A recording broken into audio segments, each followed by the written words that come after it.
Kotude hedigalo nchunya bakuba kusemba kansembe kono kulembera kyechintuza kudirisa nebofuluma ndino kulengera kyoyagala kyonna nange nina okukyagala kakibeere kibiina kya bufuzi nino kiyingira gwefane mataala headmaster wuyakirira oyo omusajja mukambwe nnyo mututulengera oluyiya just for business lutuna sigamba nti naye kanduyimbe nayinduyiya for business kubeera kyenkola oli muwandiisi ndi muwandiisi oluyimba bwaluwulira teyanziramu lwabulutikinga naye netulabako kyetuddamu neŋŋamba okwalusiimye batalusiimye zaala ennaku z'omwezi nga 3 ogw'omusanvu 224 kati nga 4 teyanziramu neera nga 5 nankubira essimu ekawungeezi kennyini n'agamba kakati baaba kyotamanyi wampa hiiti oluyimba ndewa ADD producer nenjikola era vaasi eyo yemu yokka gye nakolako nenjissa ku TikTok ne chorus naye oluyimba mu lunaku lumu lugenda kuweza challenge ez'omutwalo mulamba ku TikTok wamu akaddemuko nga kalina vaasi emu ne chorus n'akalicordinga nga mutakudidde oba akasiimye yaddukira wa ADD oba sente bweziti yagenda wa ADD mu studio n'akakola n'akata okola gento bagita gentleman's agreement nze ekyasinga okuntamya endagaano z'ebipapula ne benazikolanga nabo bazimenyanga era nazo ngani oba tuba tulumbye ekinene tugende n'ekiwagu ku nsonga eno kuba aliwo n'omu gwe twatese emitwalo 3 muyimbi no amaanyi nnyo kubaaka amasina lugambo kubaaka amaningo okakubira wano ayina woteeri ye emu wano mu kibuga bwe yampita ku woteeri yeeyo efumba mmere ndowooza ayinako n'ebisulo erima kindi ate sijja kwogera weeri naye bwe yampita yampaako omutwalo gumu ogwa transport ku mitwalo 3 teyakuwa na mmere n'akammere kalasinga yampamu ku makya ne receiving message eva ewa Mawulana message eva ewa Mawulana because mu story yonna ze Mawulana nali simulabangako nga era soogerako naye sina na namba ye Mawulana Kasozi wuuno olaba kuba nabataginga nga buli post gye ntaddeyo ku TikTok nga manyi bwe mbataginga kati nga bwe kye nali nsuubira ti management ya Rain bwabanga alina manager kubanze sibamanyi ne Mawulana yennyini bwabanga takimanyi namotaginga asobole okubuuza munne kiki ekyabaawo naye ndowooza Rain ate nabo yabalimba because bye nawuliddeko nga ye agamba bannembo ate yansasula mbu ssente nezisoba mu kakadde mbu just njagala mwonoonera linnya kati ate ne bali obubi bwe baliko ne bawuliriza story ya munnaabwe nga tebampise kubanze siri muzibu wa kufuna era bwompita nze neetaaga ssente nzigirawo kuba njagala ssente nzigirawo ne twogera kiki ekiriwo nali njagala ssente zange nakati ze njagala era okyazisuubira oba oli awo simanyi munange omuntu yasobola okusalawo okulya z'amaanyi naye nze naye neekubira ndulu ndi mugezaako kyonna ekisobola kuba ebbanga ligenze kuba Mawulana we mutaginganga mu zi video yampandiikira bwati ku TikTok Kiriniki what you're doing is not good for you kati nze nendowooza ayinza okuba alina kyayagala kati twogere nga sinajja na mu town kugenda ku media zinakagendako era bwangamba n'ekirowoozaamu neŋŋamba Mawulana ono ayinza okuba nga tamanyi kiki kigenda mu maaso kanjogera I'm left with no option nze siri bulungi and I need to be paid kubanga nakola and in a good heart and namaze kwogera ne Rain emirundi egiwera nga annimba paka lwe nakooye era ne muwandiikira endala ne muga and today abazi TV ne medias bampise era nzijja mu kibuga kuleeta my story with evidence I'm fighting for my rights though si kye nali njagala because kuva inateeka story wadde nga bankubira but I thought asobola okwekuba mu mutima. Export TV to the world.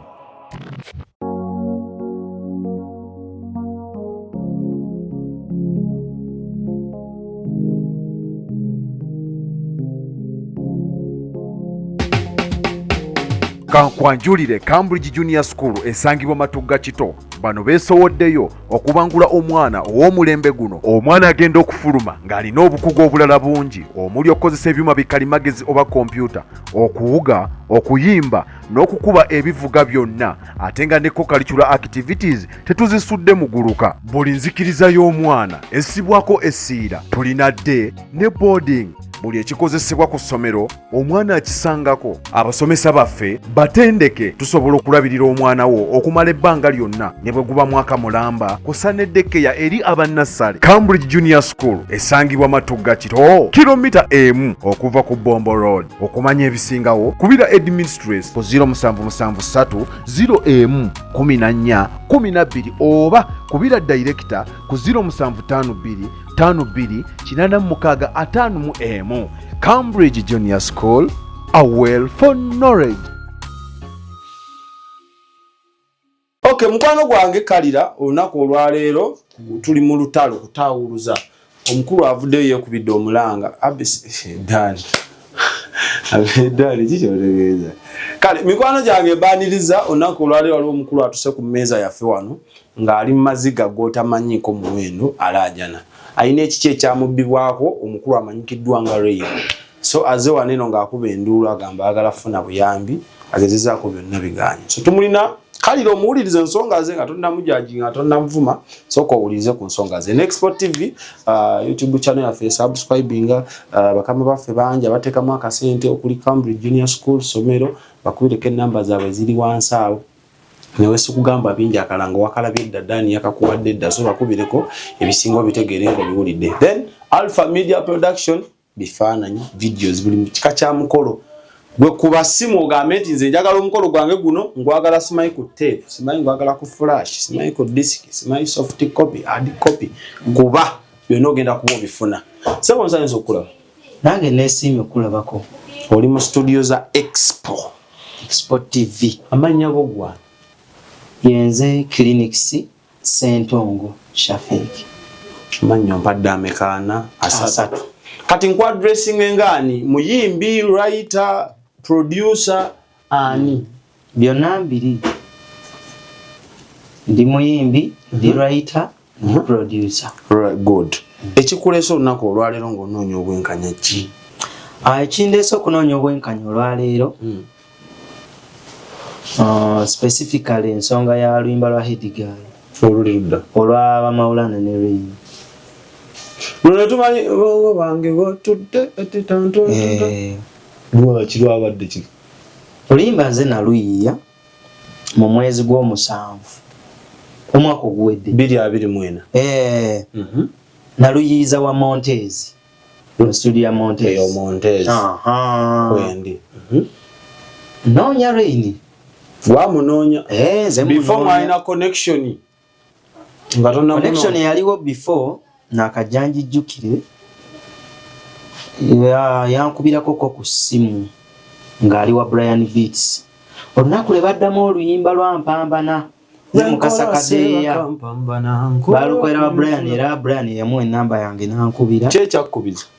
Yankubira oluyimba nalwo nze naluwandiika olwa Mukasa Kadeya. Olwa Mpambana. Kati yagawa omwana yawandiika oluyimba luno wakabi. Na Brian nangamba omusajja muwadde ennamba yo agenda kukubira. Era bwe yankubira yangamba ngambye Brian ngenda kuteerako emitwalo 5 zinywemu soda okuwandiikira akayimba akakabi. By the way n'okolo yannimbira teyaziteekako. Nga ye sigwa mugambi munoonya yakunoonyeza nali nalutunda dda nga naluguza Kadeya. Kadeya ye yakusasula? Yansasula bulungi nnyo. Kati ono bwatuuka oduddamu n'agamba naye lwayitawo oluyimba luno neetaaga mulabe mukyeyooko. Era ennamba yagisaba Brian Beats nankubira nangamba ngenda kuteerako etaanira etamanya ki nti Sentongo Clinic Shafiki. Munnange olowooza yaziteekako. Kati nga bw'omanyi nti sente nali sizibanjira saabifaako era tekyakuuma. Kati wayita ebbanga eddene kati ku luyimba luno emala oduwandiika neŋŋaana y'omuntu ono luyinza omukola ki omukolera oluwandise lwonna luwedde wa manager God nanga naye omusajja oluyinza omukolera nfuna nnamba ye ne mukubira nanga ndi mu kutambula naye oluyimba luntereko nduwulire lwogamba nali ndukozeko verse emu ne chorus nende muterako ne londaga nti alulabe teyanziramu kintu kyo wateekako ki bye muyita lyrics oba kaddemu kaali ka kitundu kalina okumpa akatini akalaga nti byogera byebyo no nga toplayinga wali obenga akanyimbiramu awo mpulire akayimba nze nali nkayimba gyeddemo gye mbadde njagala okukubira bw'ogikubanga eriko copyright ne banzoganya teriiko copyright kubanga nze nalimbyeko edde mu maloboozi gange era nze yakola production wakawaalo oluyimba olwo nze namunoonya kitegeeza naye gukusinga tegunsinga kuba nze kyenkola nenawali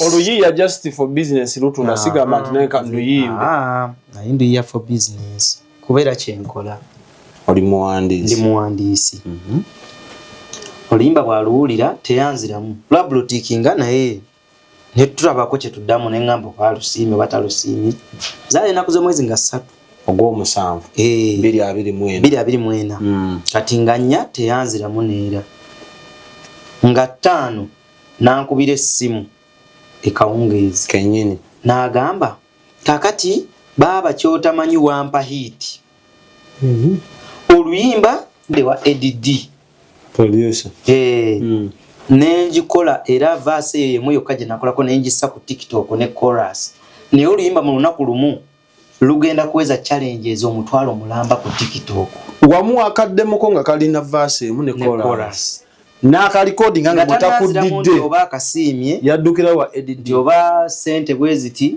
yagenda wa ADD mu studio n'akakola n'akata gwe tokalaba ku internet yakubira bwe yankubira n'ekacekinga ekituufu ng'oluyimba lutambudde naga kati clinics kye tulina okukola kati ebisigadde ebyokwogera jangu tubyogerere wa ADD olwaleero tuwandiike ne verse esembayo ey'oluyimba tukole verses 2 jangu ekiro tumalirize ku buli kimu nadduka of course omuntu akuyise kati awo batu tuyinza kuyomba baki noga kangende mu mulabi kasita ngenda mu mulaba nengende wa ADD ekiro twatandika sanga 4 tetukola olimba paka sanga 8 temunayogera ku bya bisale gotukidde tetunabyogera wabula andaze tujangu tumalirize like gojjawo tumalirize obumujjamu ati okuteekayo emirimu gyonna omuntu yatwala olimba mu studio nga kwese ku blue tick n'akuyita n'odduka n'ogattako n'ekirala nga temunayogera ku payment abantu amu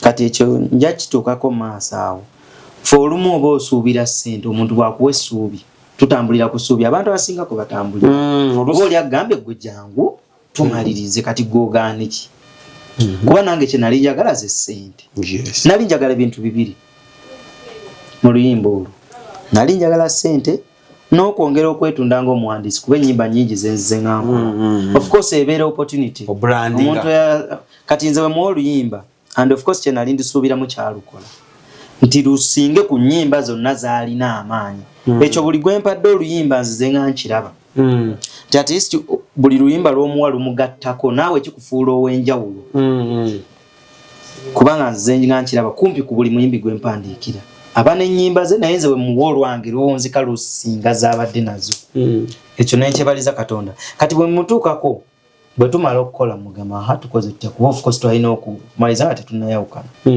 koye clinics oyagala ssente meka ekituufu sigenda kuwa ssente nnyingi nanyumizaako ne ku muwandiisi yali amuwandiikira waliwo omwana abadde nga mpandiikira simuwa ssente nnyingi naye ekituufu mulanga ng'omuwandiisi koze nakinga ekyo nkyagala kyova olaba nkugambye wali nonteekamu menshoni zange mweziri mmeka 2 mu luyimba clinics ojja bikola yegala yita nja bisoma era ne bwe lwaluggwa luliko clinics eyo credit nenjera ku video twali tuteesanga nkyagalako yandi azamanya n'atampandiikako naye ku ndagano ne ku video yali alina okunteeka mulina n'endagaano ensayiningi enjogere naye nze nkikkirizamu era nze ntambulira sina okola gentleman's agreement.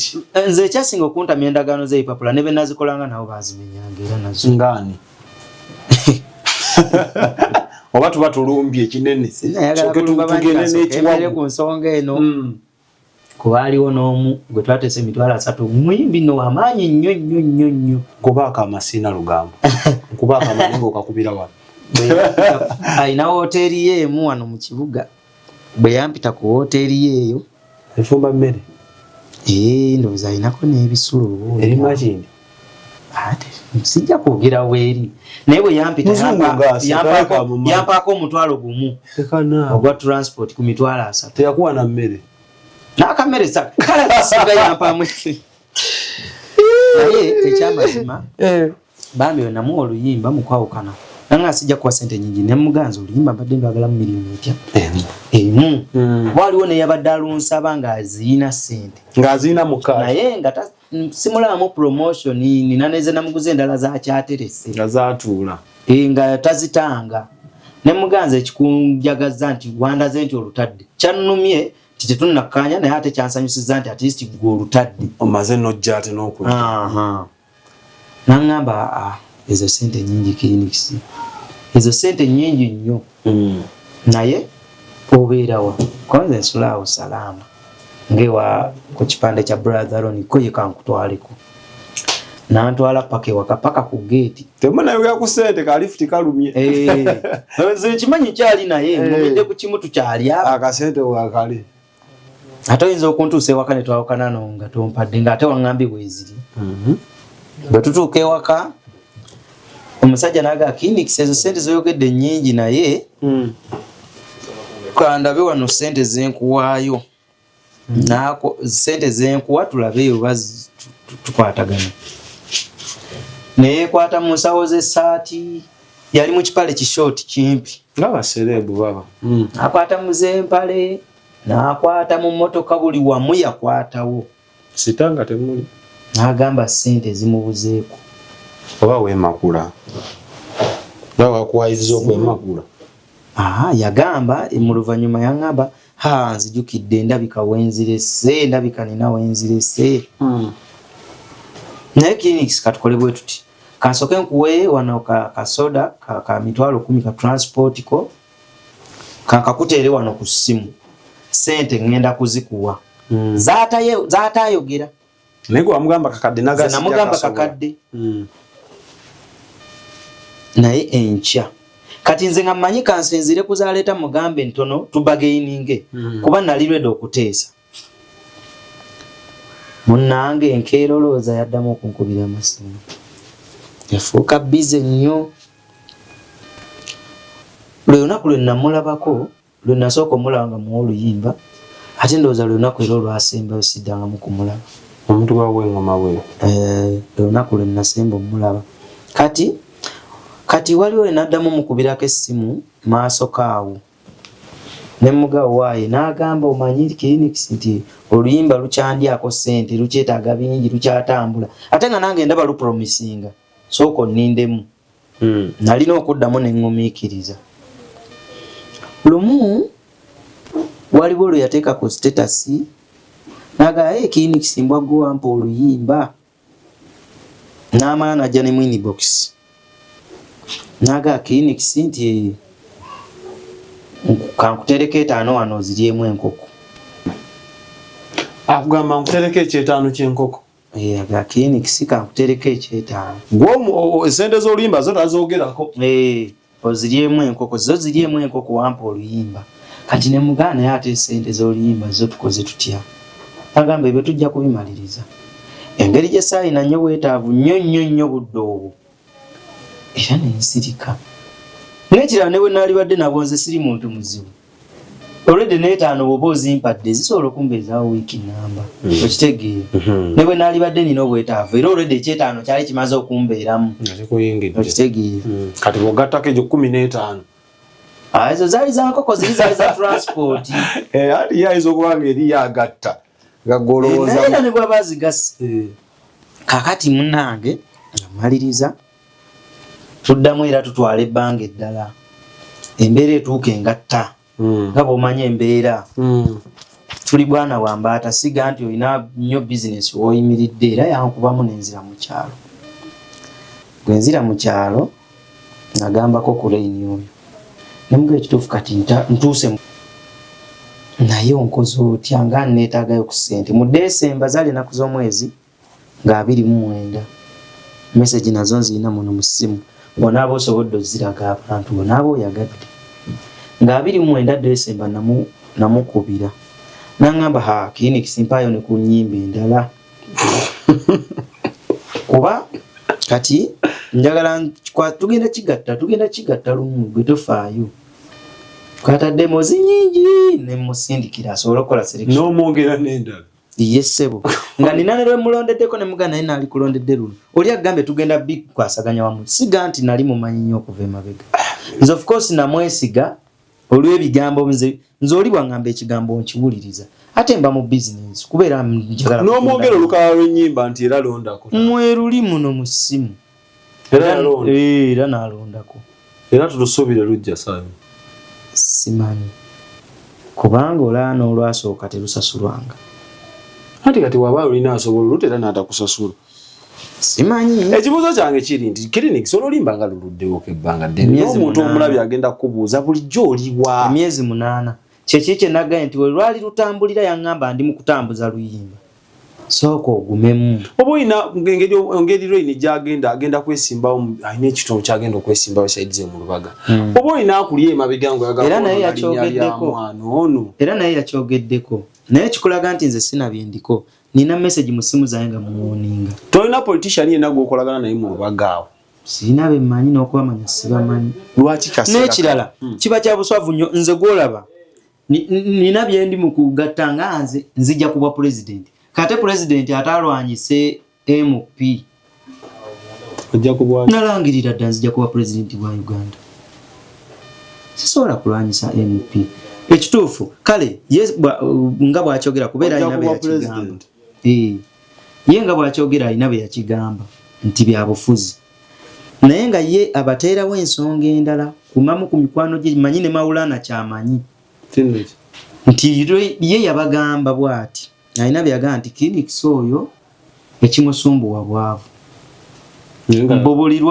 buli lwaba ayagala ssente mbw atawanyanze mbu musabiriza nze yawandiika oluyimba essaawa zino atampita beega nti mbeera musabiriza naye nga nze manja zokka oba otera omukubirako nti ankolera ankonjo kyayo era mbadde nga mulaajanira mpa essente zange kyekituufu naye tazimpanga naye gwe oba olaba oluyimba okuba n'okuggwako kale bw'abanga yazimpa nga tannayogera bingi omanyi ekintu ekiswaza omuntu kiba kitono nsobola okuba nga njogera bingi nga yampa ssente bw'abanga yampa ssente aveeyo buvi alage message emu kuba nze nkubuulidde omulundi gwe twasinkana gwali gumu era ne twawukana era yampa emitwalo 10 ne message weeri kitegeeza bw'aba alina endala ze yampa kale nazo yazinteera ku ssimu bw'ojjako giri 5 alageyo message endala we yampeera ssente awo tujja kuvaayo ngambe nti clinics oli mubi kuba tetuddangamu kusinkana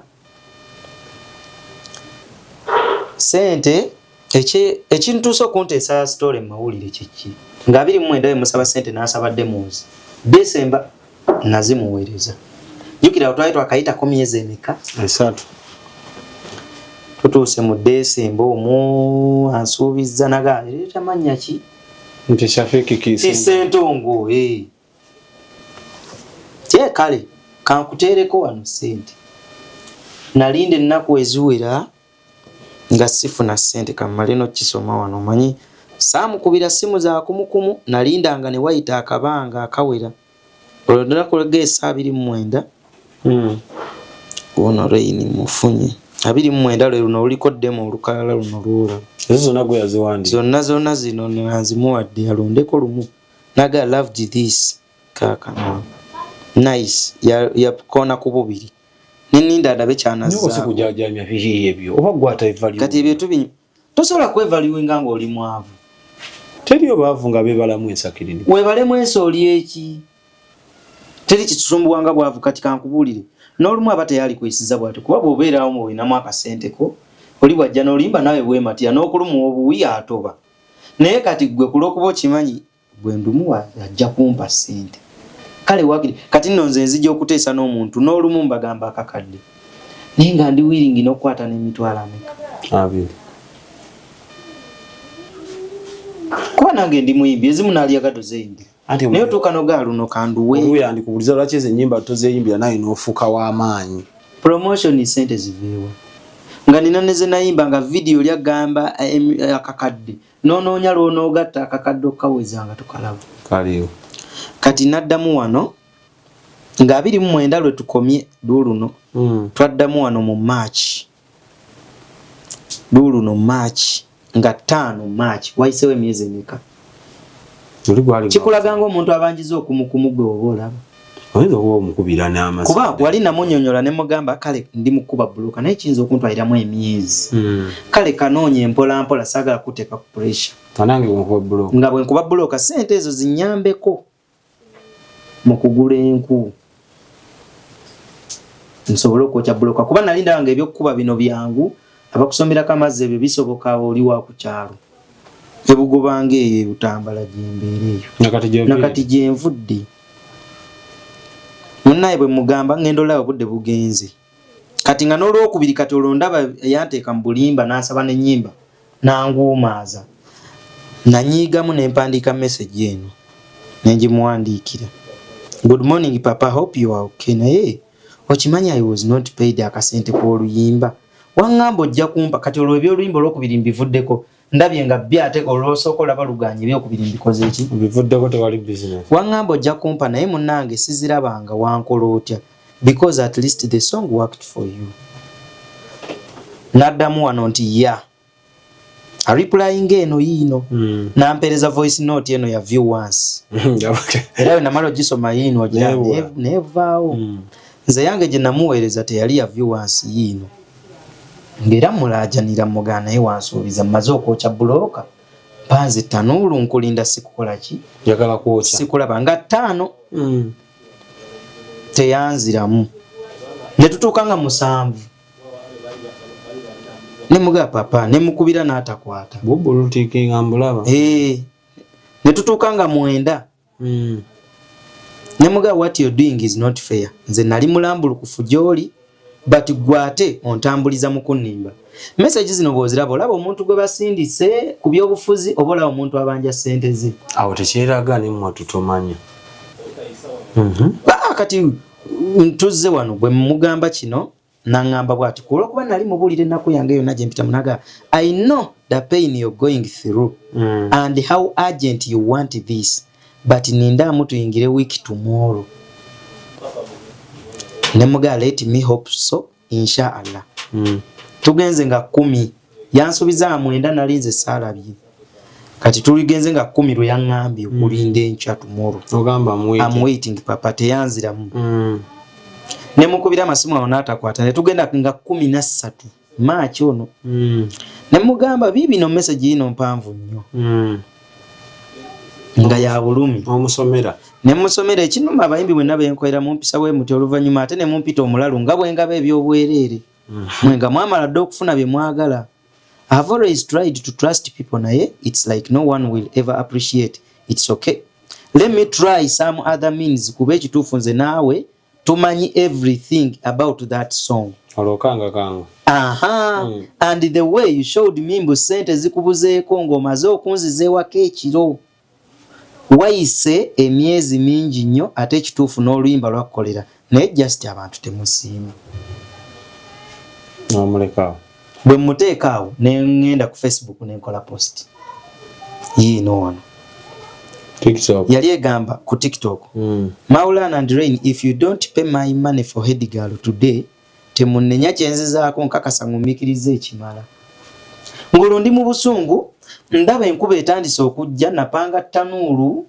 sigyokya sente z'enkusi ziraba mu kyalo ndi mu kuswala jjukiro zeeyo bo tebamanyi nnakuyo tojaayo olinda ekyebbulooka oveeyo waakiri odde mu kibuga ofuneewo waakiri akusuuza nga bw'olinda ottunda bbulookayo posti eno ogiraba ye yagimpeereza kiraga nti yagiraba ye yagimpeereza era yankubira koolo yiino ya ddakiika 4 agamba jayo posti eyo ekintu oyangu ye ndi mu kalulu kannalukoola yali manager zali nakoze omwezi 13 yali akasamu sente. Ndi mukaluluka nalukoola tuli mukola tuli bize nnyo naye tofaayo enkya ngenda kuwa sente. Yali asamu akaluka nalukoola sente. Akwolo lenyini yasooka na kunnimba okuteekayo posti eno yasooka kunnimba nti wemmala okusibuluka ngenda kuterako sente. Tugenda kuyita kanso nalukoola wanaga n'atazimpa asamu sente. Awulire ennaku eri omuwandiisi ate ekiruma nti omuwandiisi oba tolina linnya omanyi buli lwovayo okwataakinga omuntu w'erinnya abawagizi bakutwalako kati munoonyako linnya nze lintwalewa nze njagala sente erinnya sirina kyendiyagamba bwaŋŋamba bijjeeyo nampeeza ne voice note enkanga kanga endala yiino wano era naye yali ya viewers naŋŋamba nga naye bw'alina ebizibu ne muddamu ne muga ffenna tetuli mwana ffenna tetuli bulungi naŋŋamba if you knew that then naye n'amala n'ankubira naŋŋamba sente enda zikuwa enkya ne mugamba nkimanyi ogambye enkya naye era tojja kuzimpa kuba bulijjo ky'ogamba ne mugamba but still n'obuntu bulamu kikulu cause nze saakubangizaawo wadde wali onsuubiza the next day namaze kutuuka ku kisenge byenkoze byonna abantu bandowooleza okuba ne sente naye mazima ne muwala wange teyasoma ettaamu eno and abayimbi bangi after getting my work n'abamu banvuma buvumi nze nkole ntya nampandiikira wano sooka oggyeyo ebintu ebyo nembijjayo ekituufu nali depressed ne muweeza message eno ne muga ekituufu ndi bubi nnyo pulira obulamu bwange bwonna buggwawo maani essuubi lyonna lyampedde mu ngulu enkuba etonnya tanuulu jjukira zino bulooka ezisooka wansi bwe ziba sinjo kye teziba ngumu tanuulu egenda kuyiikamu kono kakkana maani okitegeera eyo yonna tuli mu 13 Maachi nalinda enkeera ku 14 lwe yali aŋŋambye n'atakituukiriza namuddira 15 Maachi. Okay, yazo message nyingi ziweddeyo kati eziddamu teyaddamu kati akutandika teyakuddamu kati okutandika 15 awo na teyanziramu zonna bibyo bye nawandiika nosalawo okumula nebulira obusungu posti ze nakola ku TikTok zaali za kutiisatiisa ati abantu aba nze nali simanyi nti agenda kundyaza amanya paka leero nali mmanyi bino byenkola posti ku TikTok yange ne mukangamu ajja kusasula mbijjeyo because nze tekyali kigendererwa kyange kumulabisa otherwise ne bannamawulire bangi abampita ate nga balabye posti kati ero kyaba ne sigendayo paka olwaleero kati mpulaninga okujja mawulire agasooka ku makya ne receiving a message eva ewa Mawulana message eva ewa Mawulana because mu story yonna ze Mawulana nali simulabangako nga era soogerako naye sina na namba ye Mawulana Kasozi wuuno olaba kuba nabataginga nga buli posti gyentaddeyo ku TikTok nga manyi bwe mbataginga kati nga bwe kye nali nsuubira ti management ya Rain bw'abanga alina manager kubanze sibamanyi ne Mawulana yennyini bw'abanga takimanyi namutaginga asobole okubuuza munne kiki ekyabaawo naye ndowooza Rain ate nabo yabalimba because bye nawuliddeko nga ye agamba bannembo ate yansasula mbu ssente nezisoba mu kakadde mbu just njagala mwonoonera linnya kati ate ne bali obubi bwe baliko ne bawuliriza story ya munnaabwe nga tebampise kubanze siri muzibu wa kufuna era bwompita nze neetaaga ssente nzigirawo kuba njagala ssente nzigirawo ne twogera kiki ekiriwo nali njagala ssente zange nakati ze njagala ero kyazisuubira oba oli awo simanyi munnange omuntu yasobola okusalawo kulya z'amaanyi naye nze naye neekubira ndulu ndi mugezaako kyonna ekisobola kuba ebbanga ligenze kuba Mawulana we mutaginganga mu zi video yampandiikira bwati ku TikTok kiriniki what you're doing is not good for you kati nze nendowooza ayinza okuba alina kyayagala kati twogere nga sinajja na mu town kugenda ku media zinakagendako era bwaŋŋamba n'ekirowoozaamu ne ŋŋamba Mawulana ono ayinza okuba nga tamanyi kiki kigenda muki mu maaso kanjogera I'm left with no option nze siri bulungi and I need to be paid kubanga nakola and in a good heart. And namaze kwogera ne Rain emirundi ejiwera nga annimba paka lwe nakooye. Era ne muwandikira ndala ne muga and today abazi TV ne medias bampise era nzija mu kibuga kuleeta my story with evidence. I'm fighting for my rights though siche nali njagala because kuva inateka story wadenga bankubira but I thought asobola okwekuba mu mutima. Ebyo binawandikira Rain golaba Maulana olaba yanziremu ekintu n'ekimu. Kitegeeza naye teyali mwetegefu kumanya. Kati no it's the only way to go. Aha, ne Maulana teyali mwetegefu kukola ki. Omusajja akoze ebyo nabyo yali baddampita. Nze njagala sente ze sina kirala kyembagala. Kwebyo byonna byonna story nga bw'ogitunyumiza gwo kyalina essuubi nti asobozebwa. Essuubi wendiina wali wamu. Nkyasobozebwa. Kale ate kyenneewuunya. Sente ezo zandyazaamaanyi. Najja kakadde of course. Kuba tobagayinize gwe otute ekintu kya muntu n'ogenda. Kati ebyo alina byateroteekawo nga yeewolereza mbwa nze tetwateesa kasita tetwamaliriza ku bbeeyi ntuufu. Kati ekyo kyesigamako. Naye bw'otwala ekintu ky'omuntu kitegeeza oba okkiriza omubanja emitwalo 9. Era bwe nzifuna siina kirala. Kati kankubira okujjako omuntu si musasuzi. Rain w'amaanyi waalinnyo. Ne bwe yali badde tazirina. Alina emikwano be yaligaye nti gundi mumpereyo. Kababe bawagizi be bano mu kifo ky'okunvuma. Singa baga clinics tuwe namba yo. Nze ndi wa mazima. Oba bwavu bwe bukusumbwa. Era bwavu bwe busumbwa naye ate era sibanja kye saakola lwaki era nvuddeyo kugamba Rain. Lwaki seesibye ku mulala. Kuba kituufu Oluyimba naye waloka interview kwe yakola n'ayogera nti gwe yalukola. Oluyimba talwegana. Oluyimba talwegana. Kati ne bali badde bawagizi be nze nalirowoozeza mu kifo kya abamu abadde bavaayo okuntiisatiisa. Nga bwe nina okubivaako tebamanyi mbeera nze gye mpitamu. Kati essaawa ya leero n'obusungu okweyongera. Tanuulu ebadde erimu essuubi lyange lyonna. Enkuba ennyingi eyatonnya ab'e Butambala bakimanyi, ab'e Bugobanga awo. Bwe njogera ku kyalo wendi bakimanyi. Ne we mbadde tanuulu yange bagimanyi. Tanuulu eyo enkuba eyatonnya erimu kibuyaga, tanuulu yayiise. Bulooka zonna ne zimenyekamenyeka. Zobadde olinamu essuubi okudda mu kibuga. Naye nga nze nkiteeka ku Rain. Singa akuweeza enku. Kubanga abadde ng'akimanyi. Omuntu omusasuzi kale ne bwe yaligayo kamuweeka 2. Gw'osobola omuntu akuwadde ku ssente ate okuvaayo okumwogerako. Oba oswala. Kati akasoko ngambe kolina mu baaga ko kaaki. Omanyi omuntu bwe kyawa bingi bisobola okuja. Nze mpita mu depression omuntu omulala gy'atasobola kumanya. Nga n'ekisinga okunteeka mu depression nti emirimu gye nkoze gitunze. Kumpi bonna be mpandiikidde ennyimba kuba ntandikwa ziyitamu. Bayimbi kinga be wakawandiikirako era nnyimba. Ne ze nkoze production waazo. Kati emabega wano nina oluyimba lwa Princess Amira lutambudde bulungi. Twagenda ne Ssenga mu lusuku. Ate omulala. Nkoledde abayimbi okuva emabega ba Eagles ennyimba nnyingi. Ng'ekibiina. Pandiikidde Anitaira. Sebo ye yayimba oluyimba lw'okufa. Abadde muntu mulamu nga mukakamu. Sebo.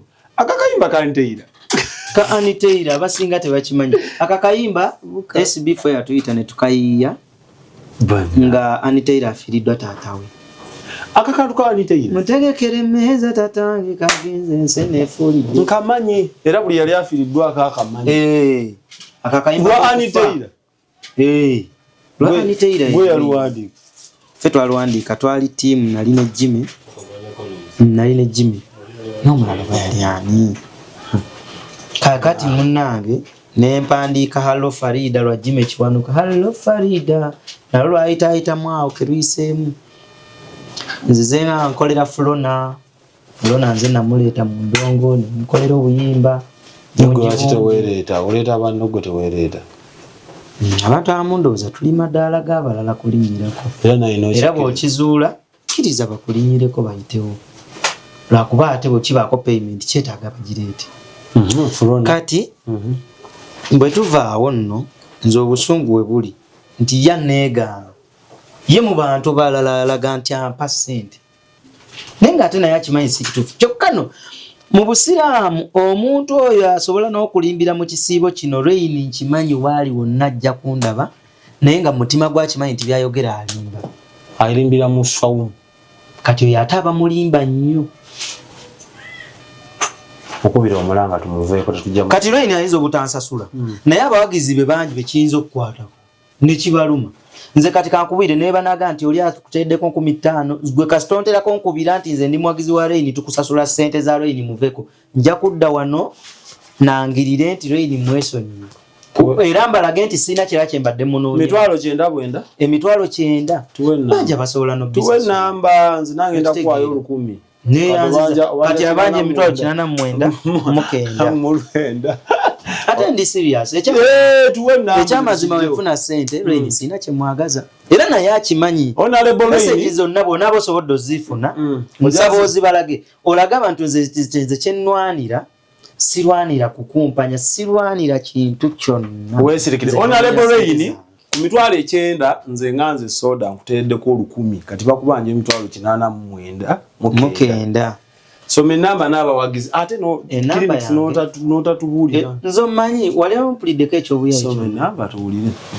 enamba yange eri 0700 59 55 05 ene ku WhatsApp eri 0700 59 55 05 ne ku WhatsApp kwe eleta kili ani eleta Sentongo Shafiki Sentongo kati nze sina kirala kyemwagaza ng'oggyeko sente zange era naye akimanyi bw'abazi kuwadde musobola n'okuddamu ne mukola project endala kubanze gwe mulimu gwange gwenkola ekinnuma nti saa zino neetaaga sente ate nga ye gwe mmanja ate nga kola oluyimba n'ekirala oluyimba lumukoledde gwe oluyimba luli mu 3.7 million views ku YouTube ezo ziba sente meka zalufunye okutte edigalo 3.7 nze era nze kyenisinga okwegayira abantu nga tonnanvuma bw'obanga oyagala Rain kuba story gye njogera ya mazima ne Rain ye kale oba mumaze okunvuma ate ko tuwadde namba mumala okunvuma tulinde mwini bwe mumala okunvuma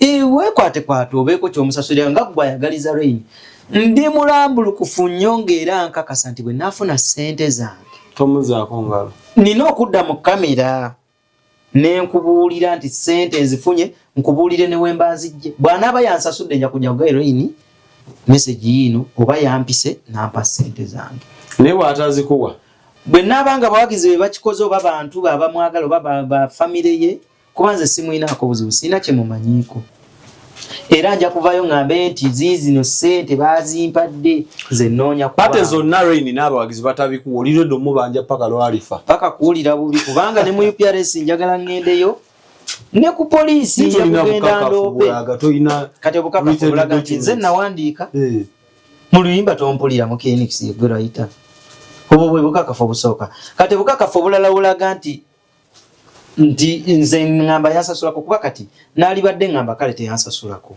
neze yampa okugula enkoko nzikugambye twala egi kuko olya yeetaano ye yakimba esisaazi musaba ezo sibula tuve wano lwaki bwe mba ngamba nti 10 ddyo nga ndimanyi era naye alimanyi nti 10 yalimpa from obedi obaani message erikawa bedi obaani emitwalo 10 ku lunaku lwennyini lwe twava edidi ekiro era message yagimpa kiro nayo mweri obedi simanyage gateekwa kuba gemanyage kuba bagenda era yazimpa bane ku posta zaava ku ssimu ye kale n'olwekyo munaye sibula tuve wano ebisigadde tubikwase kooti y'abantu babadde batulaba mwenna sigadde nze Sentongo Shafiki Clinics muwandiisi wa nnyimba producer ate nga ndi muyimbi teba ne bakubanya ennyimba nawulirako olwonero mwawogana n'omukunja atasera kulimba kuwedde ku machama mabirungo ngera bakubbye kwega anyway atasera saze mwatakinga